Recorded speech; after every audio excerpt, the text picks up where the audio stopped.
ମାନଙ୍କର ଅନେକ ଭୂମିକା ରହିଛି ସେଭଳି ଭାବରେ ଆମର ଉତ୍କଳ ପ୍ରଦେଶ ବା ଓଡ଼ିଶାର ଅନେକ ମହାପୁରୁଷ ଅଛନ୍ତି, ଅନେକ ବୀରପୁତ୍ର ଅଛନ୍ତି ଯେଉଁମାନେ ମଧ୍ୟ ଜୀବନଦାନ ଦେଇଥିଲେ, ବଳିଦାନ ଦେଇଥିଲେ ଏବଂ ଛାତ୍ର ଜୀବନରୁ ସ୍ୱାଧୀନତା ଦିବସ ପାଇଁ ସ୍ୱାଧୀନତା ଦିବସରେ ବା ସ୍ୱାଧୀନତା ଆନ୍ଦୋଳନରେ ନିଜକୁ ସାମିଲ କରିଥିଲେ ଯେଉଁମାନେ ଓଡ଼ିଆ କୁହ ସେଭଳି ଜଣେ ମହାପୁରୁଷ ଅଛନ୍ତି ଯାହାକୁ ଓଡ଼ିଶାର ଉତ୍କଳମଣି ବୋଲି କୁହାଯାଏ।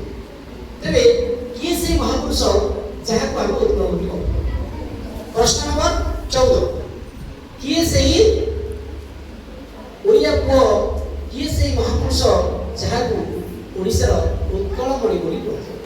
ପ୍ରଶ୍ନ ନମ୍ବର 14 ଲେଖିଥିବା ସମସ୍ତେ ସୁନ୍ଦର ଭାବରେ ସେ ଆମର ଗର୍ବ ଗୌରବ ତାଙ୍କ କଥା କହିଲେ ଆମେ ସମସ୍ତେ ଗର୍ବର ସାଙ୍ଗେ ଫିଲ୍ ହଉ ଆମ ଓଡ଼ିଆ ପୁଅ। ତାହେଲେ ସେ ମହାପୁରୁଷଙ୍କ ନାଁଟି ଯିବା। ଓକେ, ପ୍ରଶ୍ନ ନମ୍ବର 14 ଆମେ ଜାଣିଲେ ଯେ ଓଡ଼ିଶାର କିଏ ସେ ମହାପୁରୁଷ ବୀର ପୁଅ ଯାହାକୁ ଉତ୍କଳମଣି ବୋଲି କୁହାଯାଏ। Very good. ପରବର୍ତ୍ତୀ ପ୍ରଶ୍ନକୁ ଯିବା।